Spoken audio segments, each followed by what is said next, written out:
not have that offer. I don't know why I'm talking on this point so much still. But again, it will be Arsenal hard point to set things off. University of Toronto taking on against West Texas AMU. I don't even, I couldn't even tell you where West Texas AMU is. I don't know if you have any reference. I assume it's in the west side of Texas, maybe El Paso. That's just throwing one out there. San Antonio, maybe. We'll look it up as we go through. I honestly have no idea, to be honest, where this school is. Besides being, you mentioned, it's in Canyon, Texas, is where it is. Okay. Wherever that is. There's a McDonald's nearby, so says Google Maps. So we'll get it going here again. Have it your way. We'll have the Arsenal starting things off on hardpoint again, as we mentioned, and a lot of expectations when it came into this Toronto squad, especially after all those stats we just buffed them. So it would be kind of a disappointment if we didn't see them live up to that, make us look a little silly. But of course, we're hoping to see a good set off the end of it, as we will have a lobby restart, it looks like, to start naturally. Of course, why would we not? How much experience do you have with this West Texas team, though, when you come into it? I believe they've only, as far as I'm aware, they played in 1-2K. I don't think they made it very far. I've seen very little gameplay out of them, but from what I've heard, kind of the opinions in the CCL and the Discord and everything, I mean, they're not a bad team, but I just really think University of Toronto is just a different caliber team. Sure. Well, we'll see what happens. I mean, again, I just love good quality, even matches, and we can frame it up any way we want, but the narrative sometimes just writes itself. And well, I don't know how astute we are in our book and our written comprehension, but yeah, I'm excited to see it. And again, we don't have many stats for West Texas, as it looks like we will be restarting our game up here in just a moment. As of course, naturally, this is how it always goes.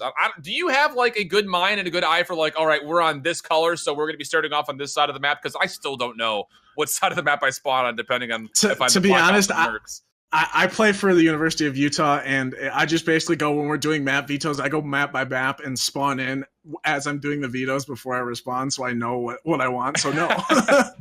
Okay, fair. There needs to be some kind of a written book. I don't know if we can like get like a small like subsection in the CWO rule set, like, hey, by the way, blue is this side of the map, red is this side, but goodness, a little bit of a picture guide would probably be helpful for most of us. Is I think the pros sometimes get themselves tripped up too. But again, Arsenal hardpoint, it looks like we are ready to go and getting into game. University of Toronto taking up against West Texas, the introduction part 2. And we'll be starting to go here in just a second. Yeah, I mean, this is just going to be a rush towards this mid-hill here on Arsenal. You're going to see multiple players flooding the hill, some going towards that window area, some may opt to hit that vent as number 9 as the gunfights go back and forth, but University of Toronto is going to come out on top in this early. Yeah, it's looking pretty solid so far, as again, you mentioned those gun skills being able to be played, and now it just comes down to, can you clean up the rest and actually find some actual decent control on the point? That is always what's most elusive about it, and so far Toronto looking pretty solid with an 18-point lead and a couple of kills to tote near the end. And now with the rotation kills coming out from Tweak, this is looking really dangerous for WTA, as they're having themselves a really difficult time. And this early capture point, you need to find a way to at least break it or set up for the next one, and they're doing neither of those at the moment. Yeah, exactly. Toronto has the setup they want. They have the spawns they want. Big gunfight went out of Tooney in the back, 4 spawns to maintain those. Looks like they're going to be racking up all of this early time on this first hill and this second hill. And looking to set things up again for the spawns. That's what I'm looking at mostly. Is you can see Millsy, he's set onto this platform, and he's got a nice little angle with this L turn by the barrel. And 2 players are flanking around. We've got Kami and Ben trying to make their way over towards the spawn, and they will be scouted out by one player, which was Tooney, but Millsy equal to the test, able to find one. Does he know there's a second? He's proned up. He seems to, and goodness gracious, you love to see that. Millsy able to lock down the spawns, and now we're looking at a 56-0 favoring Toronto. Yeah, this is definitely a hot stop for Toronto. West Texas A&M is going to really have to turn around quickly before this gets out of hand and you start to see streaks. But it looks like, as I look at the side of University of Toronto, no one's decently close yet. So the kills have been traded out, but just the setup is there for Toronto. Millsy on a 3 streak, probably the closest one to those aforementioned streaks. And wow, goodness gracious, the saw gameplay from Nebula is just good enough to take down 2. And how about a third for, oh no, Hawkins not able to find it as they're looking for those last trades, not able to get there.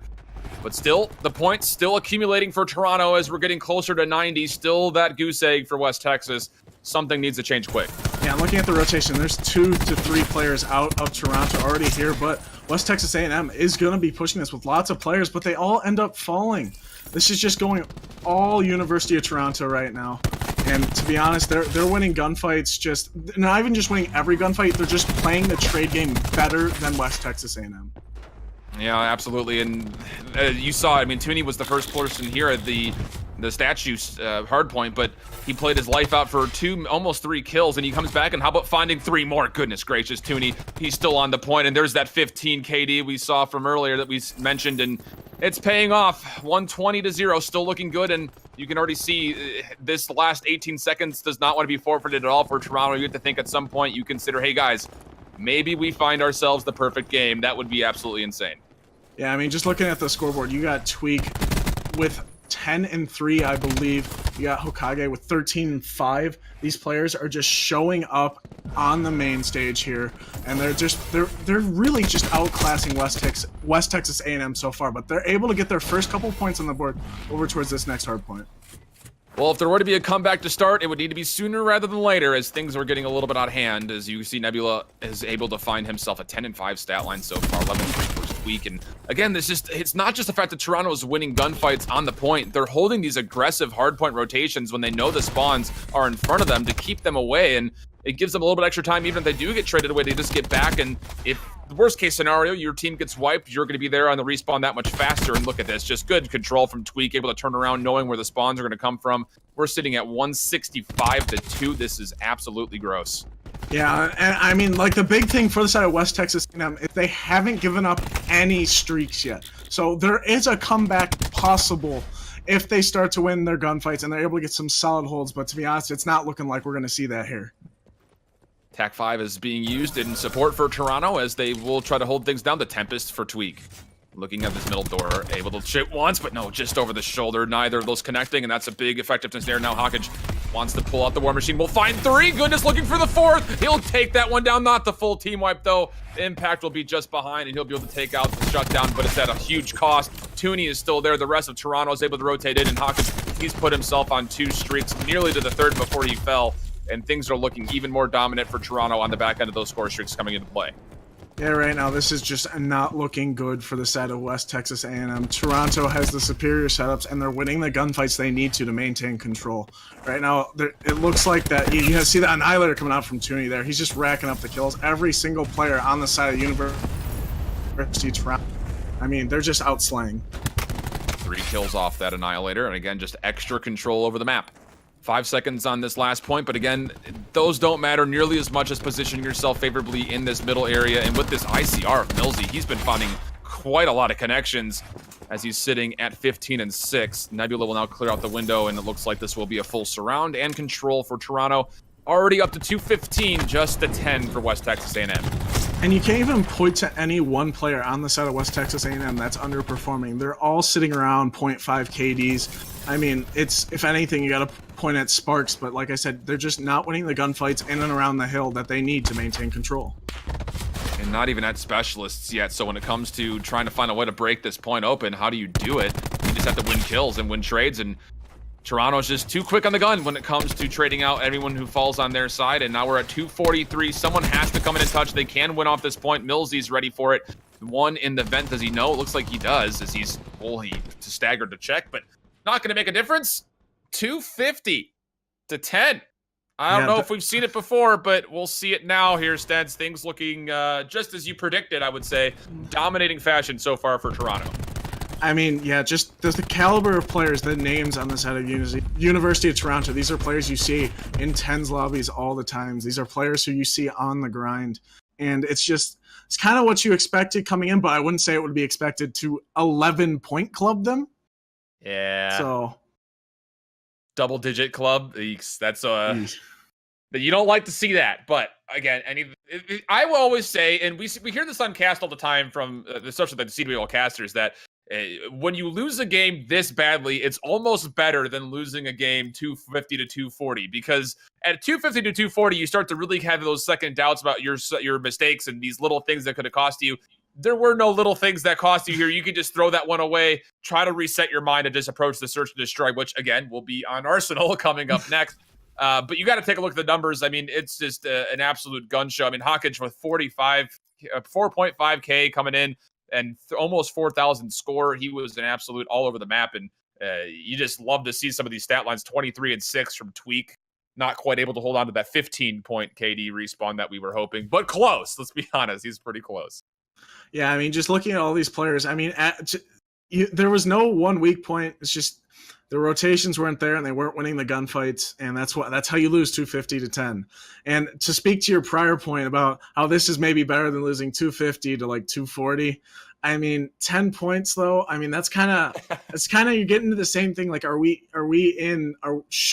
what can we change is the question, and the answer is almost everything. You got to find out something. But the nice thing is they're switching up game mode. We're going into an S&D, so maybe you can isolate those more one-on-one gunfights instead of running into a setup of, Toronto players and having to win a 1-on-3. I was trying to find the silver lining there, Stens. You didn't have to throw me under the bus by saying that this does hurt, because obviously you will go to bed and that number will be sticking in your mind while you're trying to count sheep. And I don't know if you can get past 10 when you're counting the sheep, but hopefully you get there. That was BM. I'm sorry. I apologize for that one. But Search and Destroy coming up again. Anything can happen. I like the way that you phrase this when it comes down to running into setups. Of course, there will be some kind of a defensive and offensive setup, but it's not like you have to worry about doing it again off the respawn, because there is no respawn. So it's just my best versus your best, our call versus your call. Can you win the gunfights? Can you position yourself up to actually get a couple of rounds? I'm hopeful that West Texas can find some success off of maybe some set calls that they have. Yeah, and once again, Search and Destroy allows for a sniper gameplay, so maybe one of the players on the side of West Texas A&M can run that Paladin or that Koshka, and they're able to get that opening pick and put themselves at a numbers advantage. So that could be incredibly helpful during this Search and Destroy. Something's going to have to be, at least at this point. I mean, again, we want to find something to phrase nicely for West Texas, and it just depends on if we're going to be able to set up this lobby quick enough. And it is, I want to just rephrase it one more time, because it is early in the season, as we mentioned, and I almost feel like if you were to go back, watch this happen, just even watch the minimap, I think you can see some of the late rotations that are happening. Obviously, winning gunfights is a staple. If you can feel that internally, it's like, okay, well, I got myself in this many gunfights, I won this many of them. That needs to help change, to help impact my team. But when it comes down to being able to maneuver around the map, I think that something like this is pretty helpful. You can see what Toronto is doing well, less of, not just necessarily what you did wrong, because obviously Toronto's put together quite a clinic when it comes to their hard point. Yeah, I mean, basically coming into this S&D, they're going to have to come up with something to give themselves an advantage, whether it's some strange play call or just something unusual you see out from the side of West Texas A&M, just to kind of give themselves that little bit of an advantage in the gunfights. Maybe play with your timings a little bit, stay in spawn for a little bit longer and hit it late. I mean, that's the nice thing about S&D. There's so many different things you can change up about your gameplay to affect the outcome. And I'm excited to see if we're going to see a nice rebound, maybe a 6-0 out from West Texas A&M. I'm just spitballing, but if we see that, if they're an S&D team, that's what we're going to see. I would love to see it, because then we could just absolutely reset the first two maps and go into a best of three. But we're going to take a quick break just as we get the lobby set up. We'll be back with map number 2, Arsenal Search and Destroy, coming up just after this.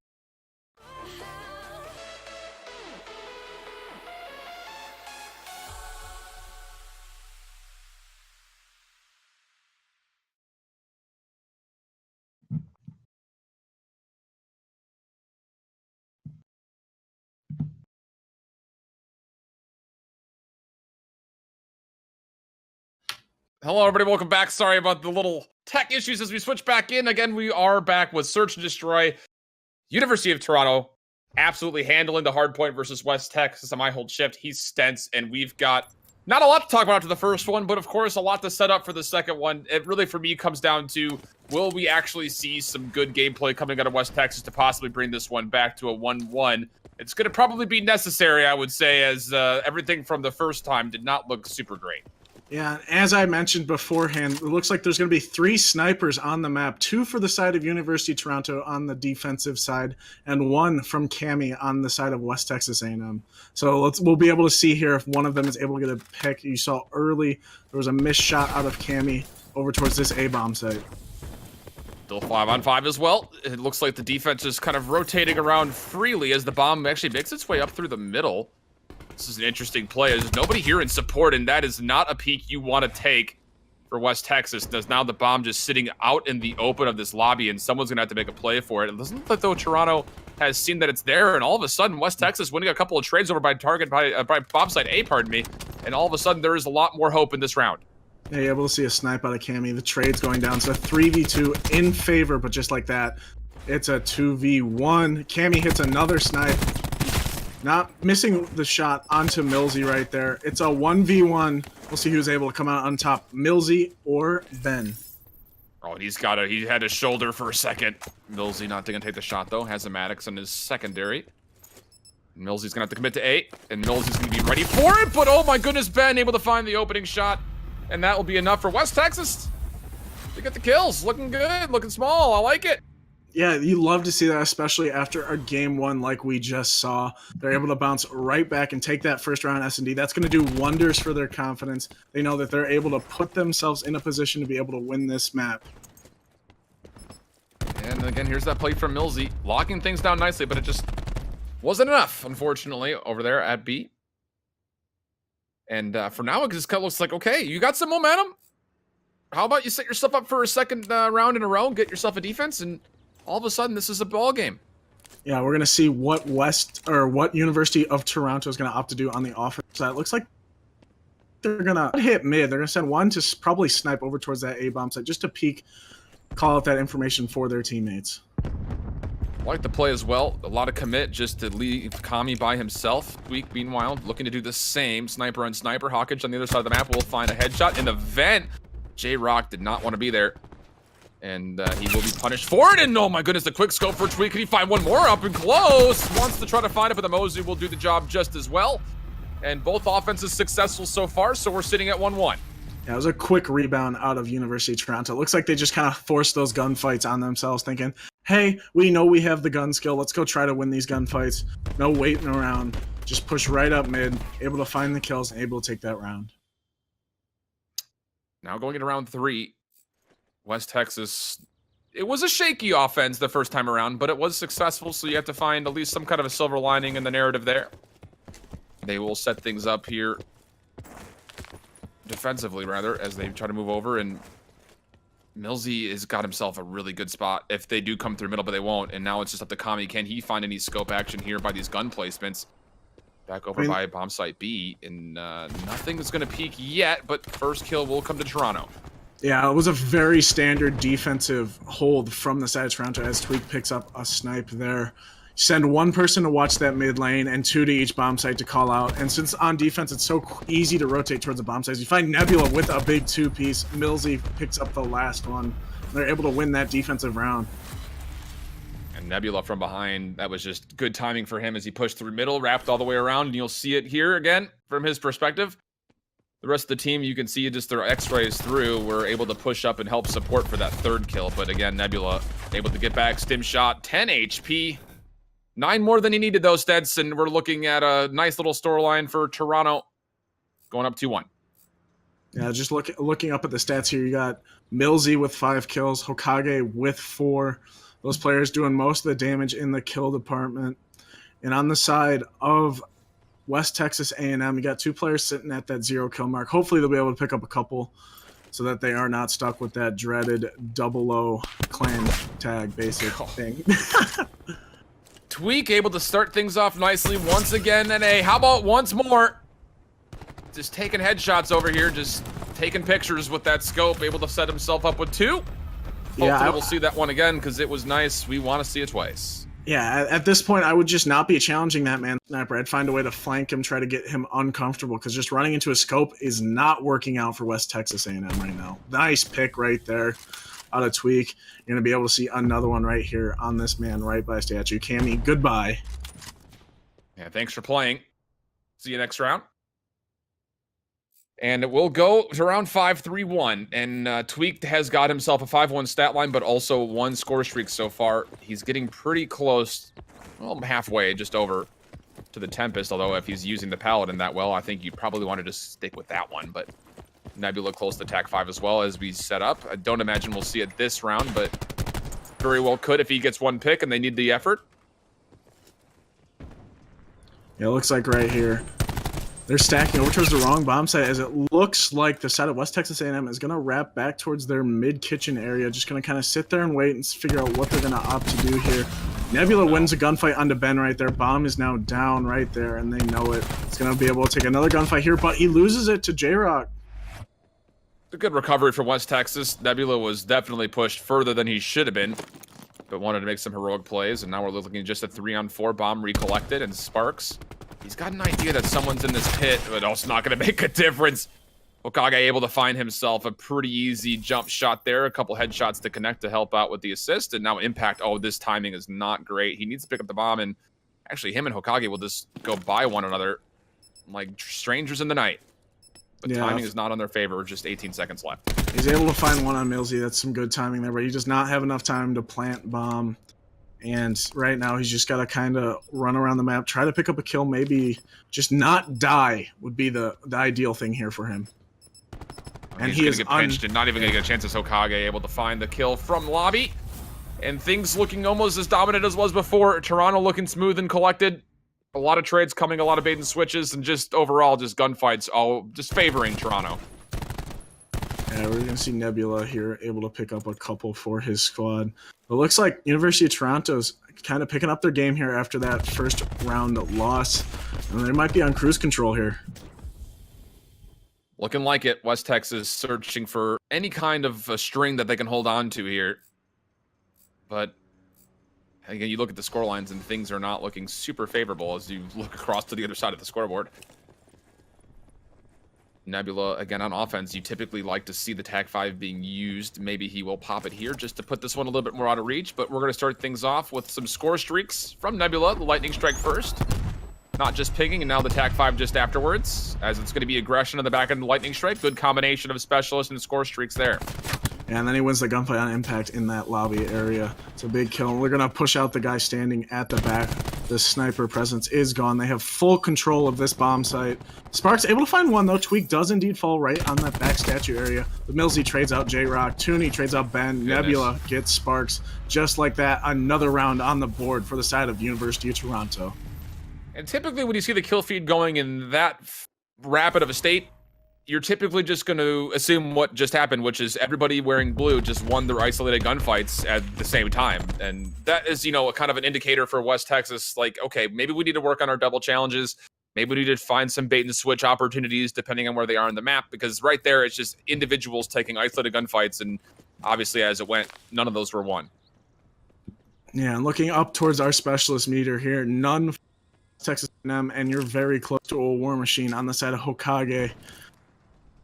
But it looks like it might be an A hit, but bomb is wrapping towards that mid side as the gunfights go down, and University of Toronto comes on top. Nebula actually finds two. Millsy finds another.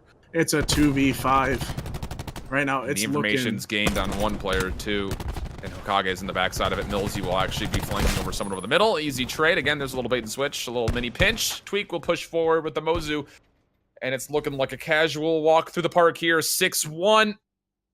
Put it up to 2-0, favoring Toronto. Yeah, 6 rounds in a row after they lost that first round. Looks like they just focused up and they were able to cruise through the rest of that S&D on Arsenal. Taking a look at Nebula picking off J-Rock right there off that planter. And right now, University of Toronto up 2-0 over West Texas A&M. Looking like this one will likely go Toronto's way if it keeps up to the same kind of style that we've seen when it comes to just, again, Toronto winning out the gunfights. Of course, we have Control coming up next. Obviously, things have gone dominatingly so in favor of our team in blue here, the Toronto. But for West Texas, I mean, you have to sit there and just kind of just loathe in this for a second and go, okay, we have to figure something different out. Do you try to do something new, or do you try to just put whatever you had prepared into this last one and then recollect yourselves for the next match, you know, after this one? At this point, the nice thing about Control is it's round-based, so you can take that first round to try out new strats, and if they don't work, if it goes poorly, you can go back to what you've been practicing. But right now, I don't know how you're going to be able to stop just the gun skill on the side of University of Toronto. They're all shooting straight. They're shooting true. They're getting their kills. And in this respawn mode, it's going to be tough to stop them. Absolutely will, but it will, again, be Arsenal. Just in case you guys feared change, we will keep the modes going, but we'll stay with the same map just so you can kind of get warmed up to it. But again, Toronto up 2-0. Things are looking solid for what you anticipated Steds to be the juggernaut here coming through this matchup. It looks like so far correct, and looks to potentially be that it'll continue to keep that same thread all the way through it. Any last minute advice? We're going to go into the intermission here in a second, but last minute advice, if you're in the locker room, what do you do here to get yourself set up for the 3-0 W if you're Toronto? To be honest, I get in the comments with my teammates. I say, look, Those first 2 maps did not go our way whatsoever. Here, we're here to have fun. We're here to perform. Just play your best and have some fun with it. Don't rage at each other because there's nothing you can do at this point to fix your game enough to be able to take and just suddenly come out and dominate this control unless you're already that good at control. So at this point, it's all about having fun, just showing up, maybe try some different things, use this as practice. Or if you believe in your control skill and you believe in each other, just show up and just try to get the win. All right, well, we'll see what happens. We're going to send things to a quick intermission on our half as we get the next lobby set up. Control and Arsenal coming up, UT up 2-0 on West Texas when we return.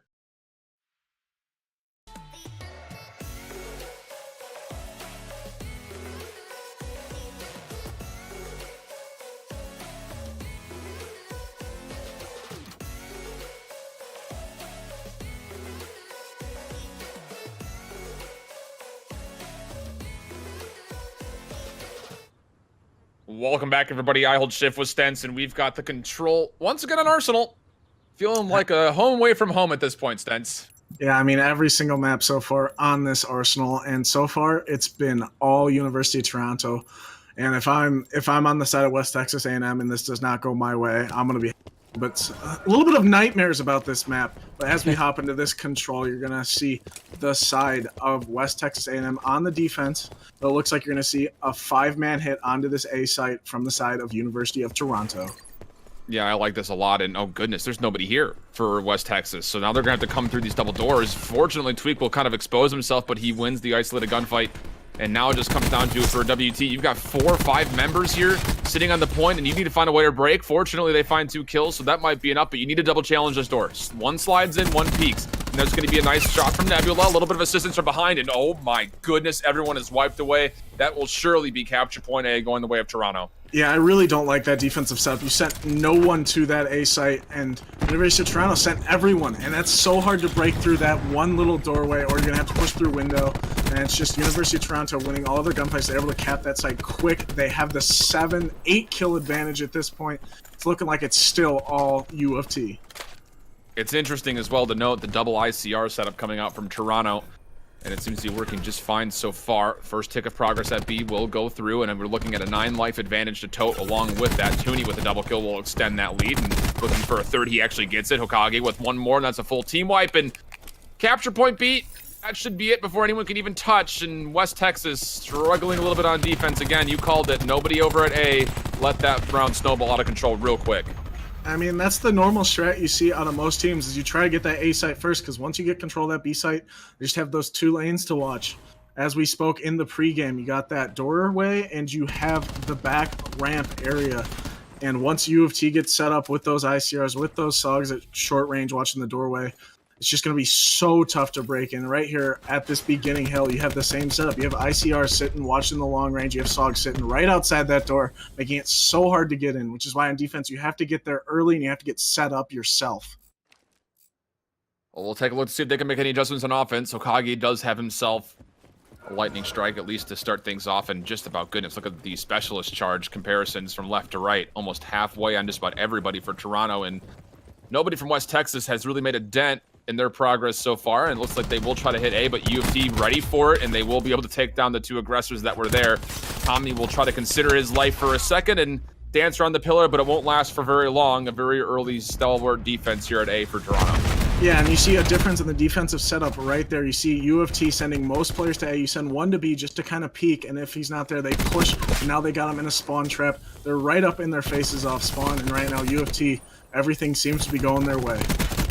And, you know, the thing that I do enjoy for U of T is not just the fact that they're winning the gunfights, but they're forcing the West Texas squad to take the gunfights as well. They're going to push up forward, push up aggressively, force you to fight them off the point. And, of course, if things have been going the way of Toronto, and they continue to do so, things are just looking not so great for West Texas. But talk about just playing your advantages very strongly for Toronto. Yeah, I'm getting flashbacks to the PLQ of that Accelerate squad on Frequency, where they just got up in the Knights' face, Pittsburgh Knights, and they just slaughter them in the control right off spawn. It's just so annoying to deal with. You're giving up streaks. You're not winning enough gunfights. They've only died 5 times this round, this side of University of Toronto. That's so difficult. And now things just get a little bit out of hand as score streaks are coming through the sniper's nest. One of the sniper's nests, rather, up top, just floating around and dealing extra bits of damage.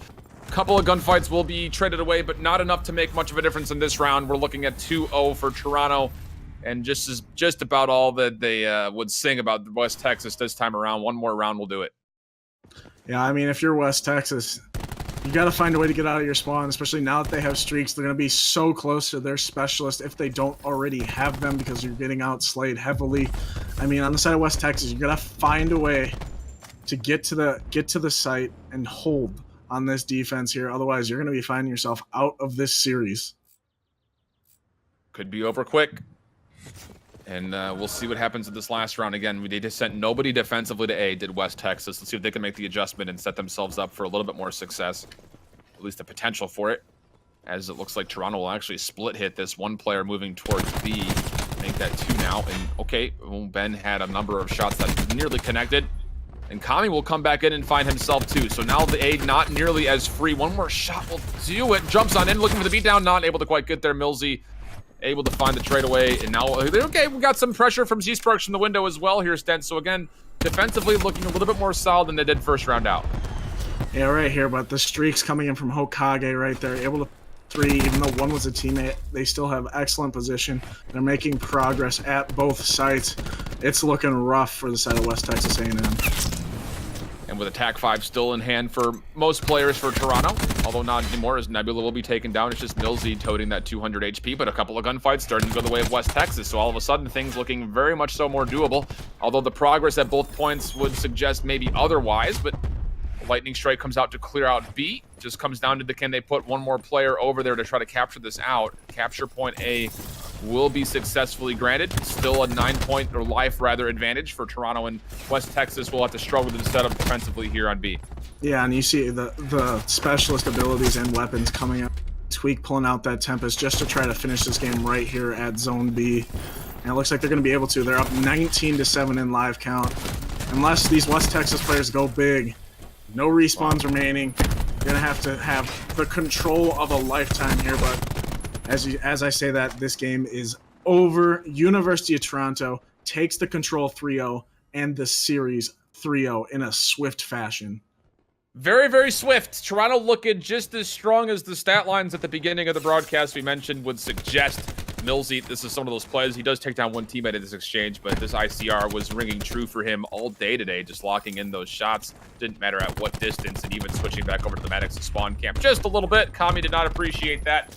But the University of Toronto fans will, as they will again win this one out 3-0, I believe, improving the record to 2-0 so far in Season 1. That will, of course, finish up their first week. But West Texas, we got to just talk about this team for just a second. When it comes to being able to pick yourself back up, they never really gave up through that entire set. You got to give them props for that. But there's a lot of adjustments that need to be made as far as being able to compete at the level that Toronto has set for them. Yeah, I mean, that's the one thing with the CCL. You got so many different skill levels here where every single player is a college student, so they've got outside commitments. College is something they're doing because they love the game. And you know what? Props to those players. They stuck it through. After that first game one, they come back, win a first round of S&D. Didn't really go their way after that, but they show that they're still fighting and they still show up and they still want to perform. And that's what you want to see in the CCL. You want to see these players continue to give their all. They're going to improve as the season goes on. And who knows, maybe it'll become one of the better teams towards the end of the season, but we'll just have to wait and see. And I know a lot of people, when they were looking at this Toronto squad in the Northeast region, were looking at that team to potentially be at the top at the end. So not exactly your best opponent to go up with to start things off. West Texas will, I'm sure, get a little bit more experience as we go through. We're hoping, of course, they can bounce back, take a look at what went wrong, try to train in a couple different strategies, maybe a couple sets, work on those bait and switches, those little double peaks, double challenges. They weren't quite there, at least not at the same level that Toronto was able to offer so far. So we will end this one out a 3-0. Final thoughts on both these teams, Stents, before we break off. Toronto looks to be in form. Their gun skill was incredible. I mean, every single game mode, they just dominated. So props to them. They put in the work, and they showed up in a big way on stream here. And for the side of West Texas A&M, just keep grinding. Put your nose into your studies and into COD, and just focus up, learn the game, practice, get better, and you'll just show towards the end of the season if you keep grinding. That progress, that grind will be rewarded. And One bright side to the fact that we got a quick little match here is that we will actually be able to hop into another game that we weren't originally scheduled to be hopping into. We're going to be hopping into the Abilene Christian versus Rutgers match after this next little break here, and I'm excited to see that one. And we saw Rutgers just previously on Tuesday looking to make another name for themselves here. So as soon as we get back and get their next lobby set up, we'll be continuing on, like you mentioned, Stats, with Rutgers versus Abilene Christian just to the backside of this break. Don't go anywhere.